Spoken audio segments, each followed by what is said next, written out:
রমাদানুল করিম আমাদের একেবারে দোরগোড়ায় উপস্থিত। অল্প কিছুদিন পরেই শুরু হতে যাচ্ছে। আল্লাহ রব্বুল আলমিনের অপার রহমত, বরকত, নাজাত, মাগফিরাত, বহুবিধ কল্যাণের এই মাস। নির্বাচন কেন্দ্রিক আমাদের যে উত্তাপ আছে, উদ্দীপনা আছে, আগ্রহ আছে, কৌতূহল আছে, এই কৌতূহল বা উদ্দীপনা যেন আমাদের রমাদানের প্রস্তুতিকে ভুলিয়ে না দেয়। পার্থিব জীবনে বিভিন্ন উপলক্ষ আসবে, বিভিন্ন সুখের বা দুঃখের মুহূর্ত আসবে, বহু কৌতূহল আসবে, বহু কৌতূহল চলে যাবে, কিন্তু আমাদের আখেরাতের পাথেয় সঞ্চয় করার যে সুযোগ, সে সুযোগ কোনোভাবে আমাদের হাতছাড়া করা বুদ্ধিমানের কাজ হবে না।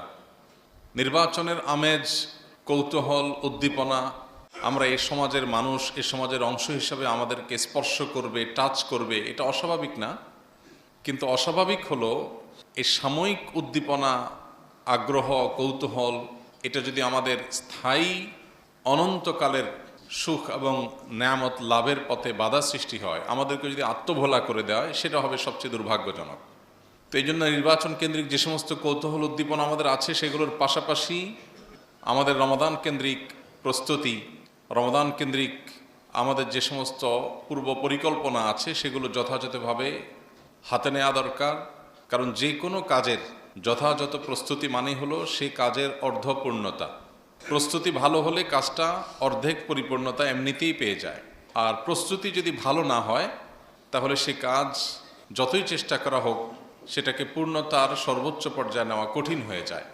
এই জন্য আল্লাহ রাব্বুল আলামিন কোরআনে হাকিমে তাবুক যুদ্ধে যে সমস্ত মানুষেরা যায়নি, মুনাফিকদের একটি দল যায়নি, কিছু সরল মনা মুসলমান তারাও সেখানে অংশগ্রহণ করেননি, যদিও তারা এমন তওবা করেছেন যেই তওবাকে আল্লাহ তাআলা কোরআনে উল্লেখ করেছেন মডেল হিসাবে। তো সেই যুদ্ধে যারা শরিক হয়নি, তারা বিভিন্ন অজুহাত দিয়েছিল যে আমরা যেতে চেয়েছিলাম কিন্তু হয়ে ওঠেনি, আমাদের লক্ষ্য ছিল কিন্তু বিভিন্ন সমস্যা তৈরি হয়েছে, ইত্যাদি ইত্যাদি। আল্লাহ সুবহানাহু ওয়া তাআলা তাদের সেই দাবি নাকচ করে কোরআনে কারিমে বলেছেন, ওয়ালাউ আরাদুল খুরুজ, তারা যদি আল্লাহর রাহে জেহাদে যাওয়ার তাদের সত্যিকারের ইচ্ছা যদি থাকতো, লাআদ্দু লাহু উদ্দাহ, তাহলে তারা তার জন্য আগে থেকে প্রস্তুতি নিত। প্রস্তুতি না নেওয়া থেকে বোঝা যায় তাদের আসলে ভালো কিছু করার ইচ্ছা, সদিচ্ছা নাই। তো এই আয়াত থেকে আমরা যে অংশটি এখানে নিচ্ছি সেটি হলো, রমাদান আসার পর ইমানদার হিসাবে যেহেতু শয়তান শৃঙ্খলাবদ্ধ হয়ে যায়, জান্নাতি আবহাওয়া এবং পরিবেশ বিরাজ করে, জান্নাতি ক্রিয়াকর্ম আমলসমূহ করবার বিভিন্ন সুযোগ তৈরি হয়, আমরা অনেকে ভালো কিছু করবার চেষ্টা করি, অন্তত মানসিকভাবে প্রস্তুতি না থাকলেও ওই সময়টাতে আমাদের ভালো কাজের আগ্রহ জন্মে, কিন্তু হয়ে ওঠে না। জীবনের বেশিরভাগ রমাদান আমরা বেশিরভাগ মানুষ পার করেছি আফসোস, আক্ষেপ, দুঃখ, কষ্ট নিয়ে। বিশেষ করে রমাদান যখন শেষ হয়ে যায়, তখন আমরা আফসোস করতে শুরু করি, ইস, তেমন কিছু করা হয়ে উঠল না, আহারে চলে গেল, শেষ হয়ে গেল, কি করতে পারলাম। এ হাউতাস করার পর শয়তান আমাদের মিথ্যা প্রবোধ দেয়, ঠিক আছে এই রমজান তো চলে গেছে, সামনের রমজান আল্লাহ হায়াত দিলে ইনশাআল্লাহ যথাযথভাবে তুমি ইবাদত করবা। আমরাও সে প্রবোধ, সে সান্ত্বনা, মিথ্যা সান্ত্বনা গ্রহণ করে নিজেকে বুঝ দিয়ে আবার একটা রমজানের জন্য প্রস্তুতি নেই। কিন্তু এইভাবে একের পর এক রমাদান চলে যায়, আমাদের আফসোসের শেষ থাকে না। এর কারণ কি? কারণ হলো আগে থেকে যথেষ্ট পরিমাণে প্রস্তুতি, সঠিক এবং যথাযথ পদক্ষেপ এবং পরিকল্পনা আমাদের নেওয়া হয় না। ইসলামের ইতিহাসের সোনালী যুগের স্বর্ণ মানবেরা, আসলাফ যারা, এই উম্মতের প্রথম অংশ যারা, নবী করিম সাল্লাল্লাহু আলাইহি সাল্লামের হাতে গড়া সাহাবী, তাবী, তাবে তাবী যারা ছিলেন, সে মানুষগুলো হলো এই উম্মতে মুহাম্মদের সবচেয়ে সোনালী অংশ। তারা ছিলেন স্বর্ণ মানব, তারা ছিলেন আমাদের মডেল। সেই মানুষগুলোর একটা কমন কালচার ছিল রমাদানকে ঘিরে। সেই কালচারটা হলো, তারা রমজান আসার 6 মাস আগে থেকে রমজানের জন্য প্রস্তুতি, প্রিপারেশন, মানসিকভাবে এটার জন্য যাবতীয় উদ্যোগ এগুলো গ্রহণ করতেন এবং অপেক্ষায় থাকতেন 6 মাস ধরে রমজান আসছে, 6 মাস আগে থেকে। আর রমাদান চলে যাওয়ার পর 6 মাস ধরে তারা রমাদানের যে সমস্ত আমল ইবাদত করার সুযোগ হয়েছে, তৌফিক হয়েছে, সেগুলো কবুলের জন্য আল্লাহর কাছে দোয়া নিবেদন করতেন। এভাবে তারা পুরো বছর রমাদানকে ঘিরে তারা কাটাতেন। কখনো রমাদানের ইবাদত বন্দেগী কবুল হওয়ার দোয়া নিয়ে, আবার কখনো রমজানের প্রাপ্তির প্রত্যাশা নিয়ে, পরিকল্পনা নিয়ে তারা রমজানকে ঘিরেই পুরো বছরকে অতিক্রম করতেন, কাটাতেন। দুর্ভাগ্য আমাদের, রমজান দোরগোড়ায় চলে আসলো, আমরা অনেকেই নির্বাচনী ব্যস্ততা, নানান কৌতূহল নিয়ে এমনভাবে ব্যস্ত আছি যে রমজান আসছে যে তার কোনো আলামত, ছিটে ফোটা মানসিকভাবে, আমাদের সার্বিকভাবে আমাদের জীবনে তার কোনো প্রতিফলন দেখা যায় না। মোহতারাম হাজরিন, সে হাদিস তো আমাদের সবারই জানার থাকার কথা। নবী করিম সাল্লাল্লাহু আলাইহি সাল্লামের কাছে যখন জিবরিল এসে আল্লাহর তরফ থেকে বলেছিলেন, বাউদামান আদরাকা রমাদান ওয়ালাম ইউগফার লাহ, যে ব্যক্তি রমাদান পেল অথচ আল্লাহর কাছ থেকে ক্ষমা পায়নি, এই ব্যক্তি ধ্বংস হোক, দূর হোক। এখানে রমাদান লাভের পরও যদি কেউ মাগফিরাত না পায়, রমাদান পেয়েও যদি কেউ সেটাকে সদ্ব্যবহার করতে না পারে, রমাদান পেয়েও যদি কেউ তার গুনাহ খাতা, অন্যায়, অপরাধ যেগুলো আমলনামা ভরে গেছে সেগুলোকে ক্লিন করতে না পারে, ডিলেট করতে না পারে, তার চাইতে হতভাগার কেউ নাই। এই হাদিস থেকে সেটি বোঝা যায়। প্রিয় ভাইরা আমার, রমাদানের শেষে যদি একটু শুকরিয়ার তৃপ্তির ঢেকুর আপনি ফেলতে চান, রমাদানের শেষের দিকে এসে যদি আল্লাহর কৃতজ্ঞতা আদায় করে আল্লাহর কাছে আনন্দ প্রকাশ করতে চান, কৃতজ্ঞতা আদায় করতে চান, কিছু করতে পেরেছেন, অন্তত আপনার দিল গাওয়া দিচ্ছে যে আপনার মানসিক একটা শক্তি তৈরি হয়েছে যে আপনাকে আল্লাহ কিছু কাজের তৌফিক দিয়েছেন, এটা যদি আপনি চান তাহলে আপনাকে এখন থেকে, রমজানের যথেষ্ট আগে থেকেই প্রস্তুতি গ্রহণ করতে হবে। বেশিরভাগ মানুষ আমাদের সমাজে তারা রমাদানকে ঘিরে পরিকল্পনা থাকে যে রমাদান শুরু হয়ে যাবে আর আমি ইবাদতবন্দেগী শুরু করব। অর্থাৎ যেদিন চাঁদ উঠবে আর সন্ধ্যা থেকে আমার তেলাওয়াত শুরু হবে, আমল শুরু হবে। আদতে সেটা হয় না। কেন হয় না? কারণ একটা মানুষ দাঁড়িয়ে আছে, ঠায় দাঁড়িয়ে আছে, এ দাঁড়ানো থেকে একজন মানুষ হঠাৎ করে ঘন্টায় 15-20 কিলোমিটার বেগে দৌড় দিতে পারে না। অথবা একটা গাড়ি ঠায় দাঁড়িয়ে আছে, হঠাৎ করে সেটার 60-70-80 কিলোমিটার স্পিডে হঠাৎ করে উঠে যেতে পারে না। বরং তার আগে যদি ম্যানুয়াল গাড়ি হয় তাহলে প্রথম গিয়ারে তাকে 10-15 কিলোমিটার বেগে গাড়ি স্পিড উঠাতে হয়, তারপর সেকেন্ড গিয়ারে গিয়ে আরেকটু 30-40 কিলোমিটার উঠাইতে হয়, থার্ড গিয়ারে গিয়ে সে 50-60-70 উঠাইতে হয়, এরপরে ফোর্থ গিয়ারে সে 100-120-30 উঠাইতে হয়। ঠিক একইভাবে একজন মানুষ ঠায় দাঁড়িয়ে আছে, তার আগে হাঁটা শুরু করতে হয়, এরপরে দৌড়ের স্পিড একটু বাড়াইতে হয়, এরপরে স্পিড আরো বাড়ে। এখন রমজানের শুরুর জন্য আপনি সবকিছু জমা করে রাখছেন যে হাঁটা শুরু করব, চাঁদ উঠুক, চাঁদ উঠলে শুরু করব। তো চাঁদ উঠবে, আপনি তো ততক্ষণ ঠায় দাঁড়িয়ে আছেন, এখন আমল করছেন না, ইবাদতবন্দি করছেন না, কোনো প্ল্যান পরিকল্পনা করছেন না, বাস্তবায়ন করার চিন্তা করছেন না, অপেক্ষায় আছেন কখন রমজানের চাঁদ দেখা দিবে। চাঁদ দেখা গেছে, আপনি এবার শুরু করেছেন, তো দেখা যায় যে হাঁটতে হাঁটতে 10 দিন যায়, এরপরে দৌড়ানোর পরিকল্পনা করতে করতে আর 10 দিন যায়, এরপরে ঈদের ব্যস্ততা এসে বাকি 10 দিন হারায় যায়, আর ফুল স্পিডে দৌড়ানোটা হয়ে ওঠে না। এই জন্য মোহতারাম হাজরিন, নবী করিম সাল্লাল্লাহু আলাইহি সাল্লাম শাবান মাসের পুরো মাসের বেশিরভাগ দিনগুলো রোজা রাখতেন। কেন রাখতেন? এই শাবান মাসের রোজার দুটি কারণ তো হাদিসে উল্লেখ করা হয়েছে, এর বাইরে আরো বহুবিধ কারণ আছে। একটি কারণ তো নবীজি বলেছেন, যাকা শাহরুন ইয়াগফুলুন নাস বাইনা রজবা ওয়া রমাদান। নবীজিকে জিজ্ঞাসা করা হয়েছিল যে আপনি শাবান মাসে এত রোজা কেন রাখেন? তিনি বলেছিলেন, হাদিসে ওসামা ইবনে যায়েদ রাদিয়াল্লাহু বর্ণনা করেছেন যে নবীজি বলেছেন, এই মাসে মানুষ উদাস থাকে। এর আগের মাসটা থাকে রজব মাস, যেটা সম্মানিত 4 মাসের একটা, যার কারণে তার একটা আলাদা ইম্পর্টেন্সই আছে।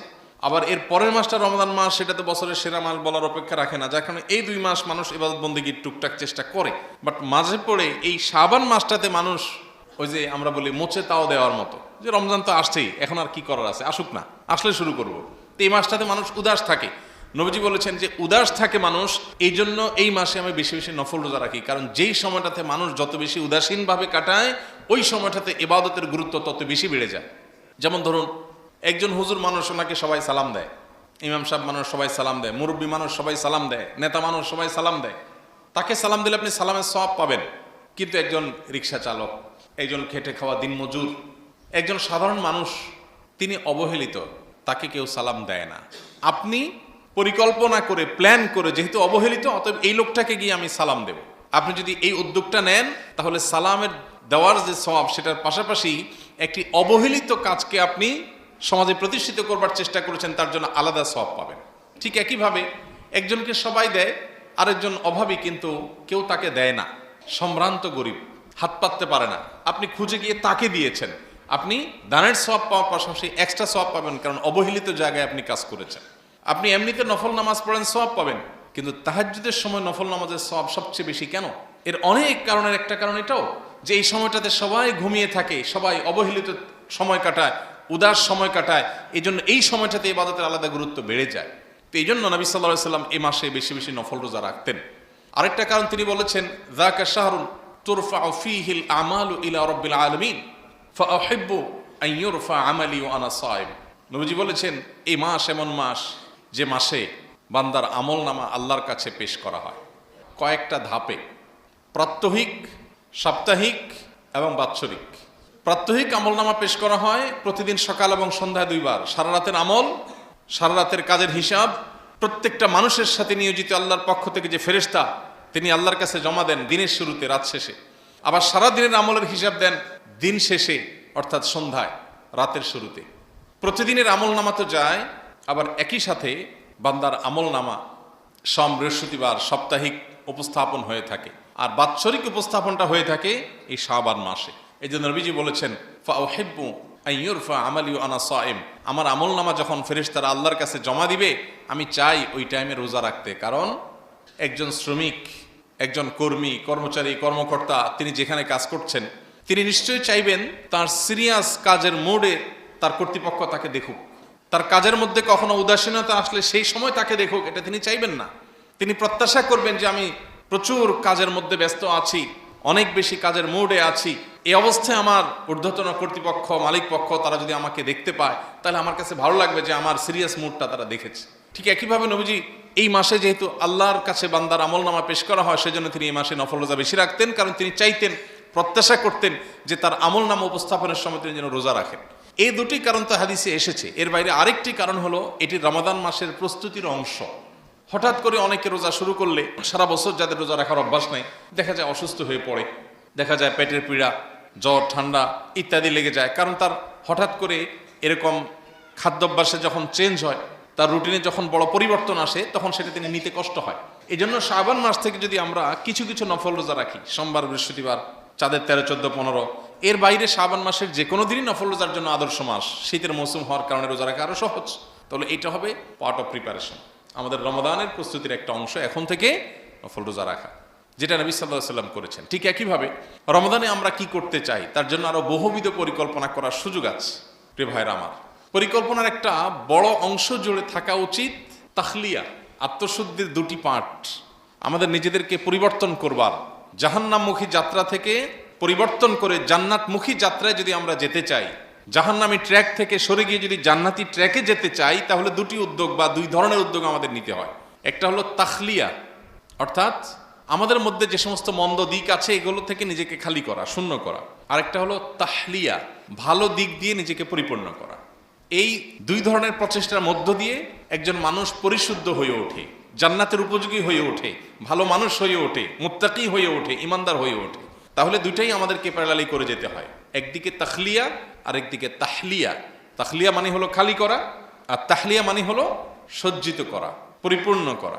রমাদান কেন্দ্রিক পরিকল্পনায় দুটি তাখলিয়া বা দুটি আপনার বিশেষ নিজের মধ্যকার মন্দ দিক দূর করার, বিশেষ করে আমার ইবাদতের ক্ষেত্রে যে সমস্ত প্রতিবন্ধকতা, যে সমস্ত বাধাগুলো তৈরি হয়, এগুলোকে আমরা মোটা দাগে যদি আমরা দেখি, তাহলে দেখা যায় দুটি বিষয়। এই দুটি বিষয়কে যদি কন্ট্রোল করা যায়, আশা করা যায় রমাদানের ইবাদত বন্দেগী আমি যা করতে চাই সেটা করা অনেকটা সহজ হয়ে যাবে। সবাই করতে চাই, অ্যাজ এ মুসলমান সবাই ভালো কিছু করতে চাই, কিন্তু হয়ে ওঠে না। এ না হওয়ার পেছনে সঠিক পরিকল্পনার অভাব এবং পরিশুদ্ধি অভিযান। কোনো পাত্রে কিছু রাখবার জন্য পাত্রে আগে কিছু থাকলে সেটা খালি করতে হয়। খালি না করে যদি আপনি রাখতে চান, তাহলে তো থাকবে না। এখন আপনি রমজানে আমল রাখতে চান, ইবাদত রাখতে চান, কিন্তু আপনার আগে থেকে অনেক আজেবাজে জিনিসে পরিপূর্ণ আছে। এই জন্য সেগুলোকে খালি করার অভিযান পরিচালনা করতে হয় নিজের বিরুদ্ধে নিজে। এক্ষেত্রে দুটি বিষয় আমার কাছে মনে হয় যদি আমরা নিয়ন্ত্রণ করতে পারি, এবং দুটি ক্ষেত্রে যদি আমরা পরিচ্ছন্নতা অভিযান, নিয়ন্ত্রণ অভিযান পরিচালনা করতে পারি নিজের বিরুদ্ধে নিজে, তাহলে দেখবেন রমাদান আপনার অন্য রমাদান কাটিয়েছে।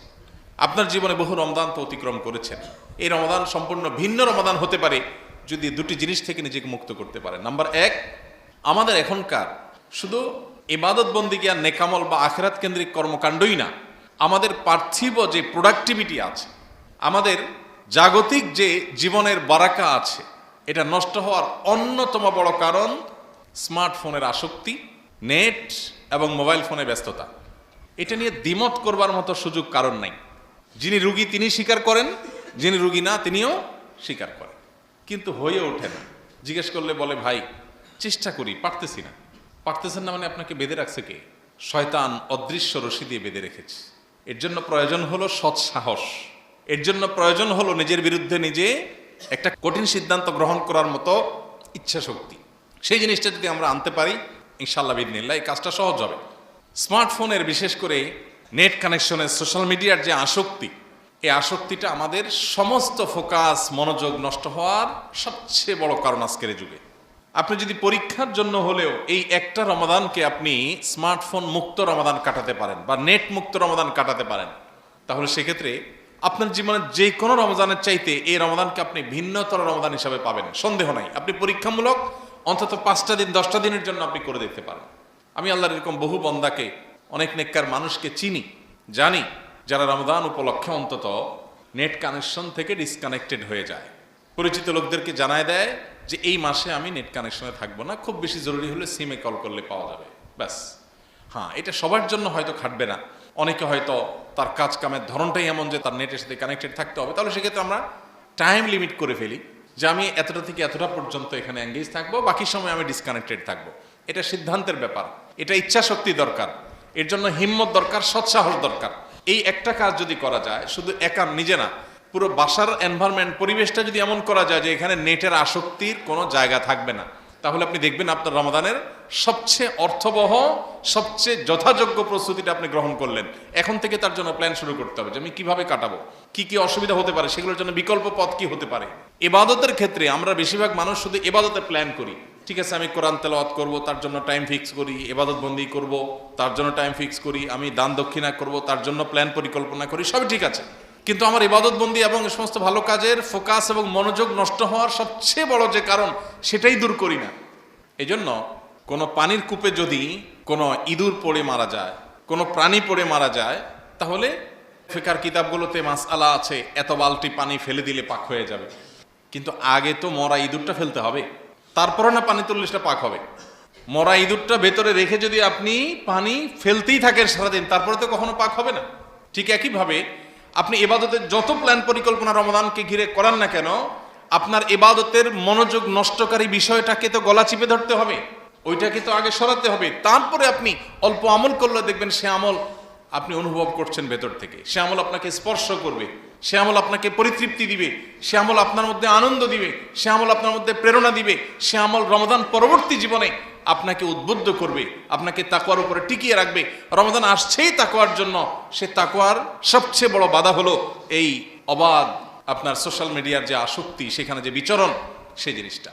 বাসা বাড়িতে সবাই মিলে বসে যদি রমাদানের আগে ডিসিশন নেই যে এই রমাদানটাকে আমরা অন্তত এই সমস্ত আসক্তিগুলো থেকে দূরে রাখবো, এই প্ল্যানটা যদি আমরা করতে পারি, ইনশাল্লাহ অনেকখানি সার্থক হয়ে যাবে। আল্লাহ আমাদেরকে তৌফিক দান করুন।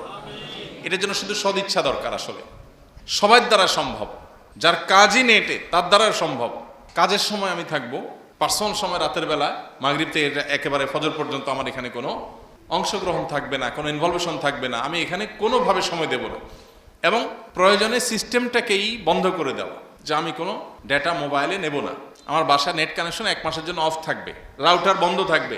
প্রয়োজন নির্দিষ্ট সময় লাগলে নির্দিষ্ট সময় অন করে কাজ সেরে, আর বাকি ফুল সময় বন্ধ থাকবে। এগুলোর জন্য দরকার হলো সে সদিচ্ছা এবং আল্লাহ তাআলার কাছে দোয়া করা।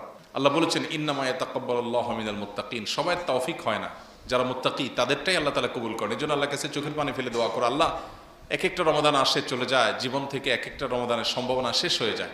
এই রমাদানটা যেন আমি ভিন্ন ব্যতিক্রম রমাদান কাটাতে পারি, এই রমাদান যেন আমাকে মুত্তাকি বানিয়ে দেয়, এই রমাদান যেন আমার জীবনটাকে পরিবর্তন করে। আল্লাহ আমাদের সবাইকে সে তৌফিক দান করুন।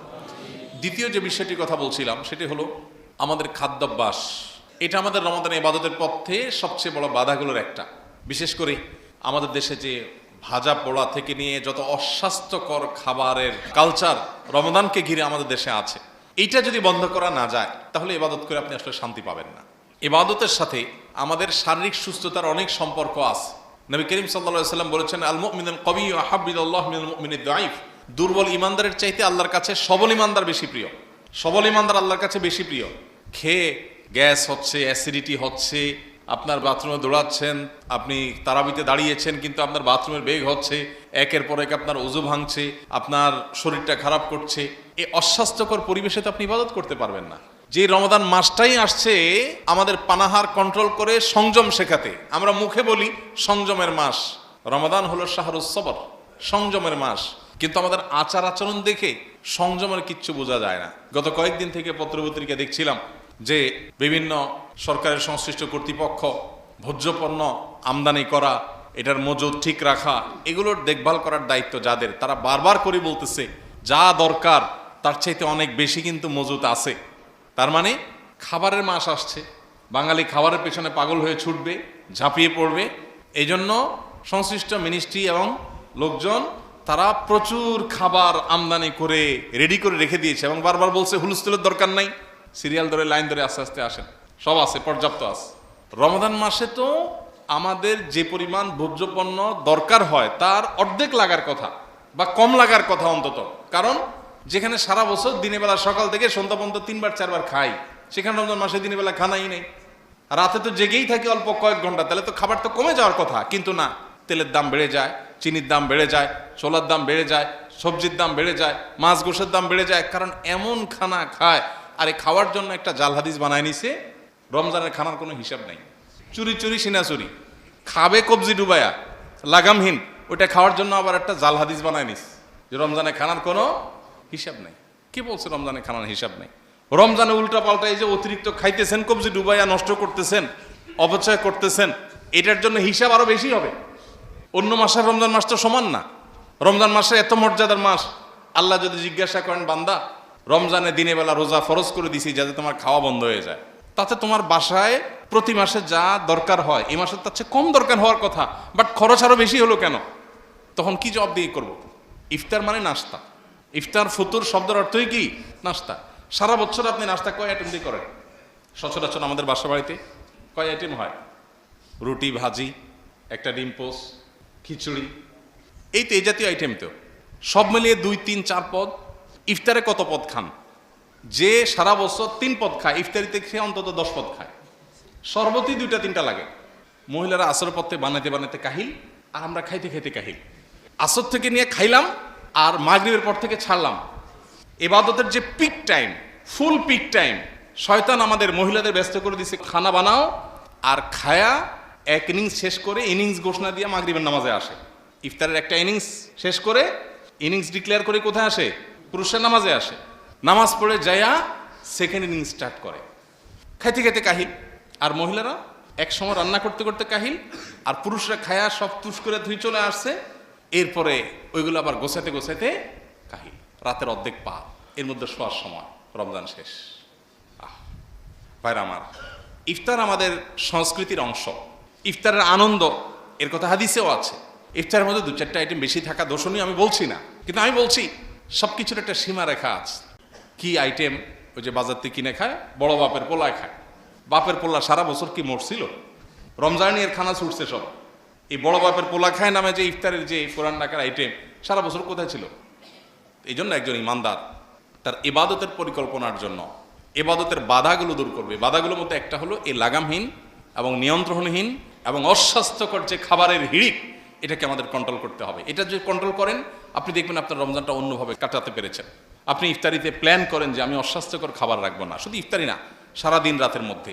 এই একটা পরিকল্পনা দেখবেন আপনার রমাদানের পুরো পরিস্থিতি এবং পরিবেশকে পরিবর্তন করে দিবে। আল্লাহ আমাদের সবাইকে এই রমাদানকে জীবনের ভিন্নতর রমাদান হিসাবে কাটাবার তৌফিক দান করুন। এর পাশাপাশি আমরা রমাদানে কোরআন তেলাওয়াতের জন্য সময় বের করা, অন্য অনর্থক কাজ থেকে বেরিয়ে আসার জন্য প্ল্যান পরিকল্পনা করা, ইবাদতের মধ্যে কাটাবার জন্য আরও যে সমস্ত প্ল্যান পরিকল্পনা করা, সেগুলো আমরা ইনশাআল্লাহ করবো। আল্লাহ তাআলা আমাদের সবাইকে রমাদানকে অর্থবহ করবার জন্য যা যা উদ্যোগ নেওয়া দরকার, যেগুলো উদ্যোগ নিলে আমাদের রমাদান অর্থবহ হবে, আল্লাহ তাআলা সেই উদ্যোগগুলো আমাদের সবাইকে গ্রহণ করার তৌফিক নসিব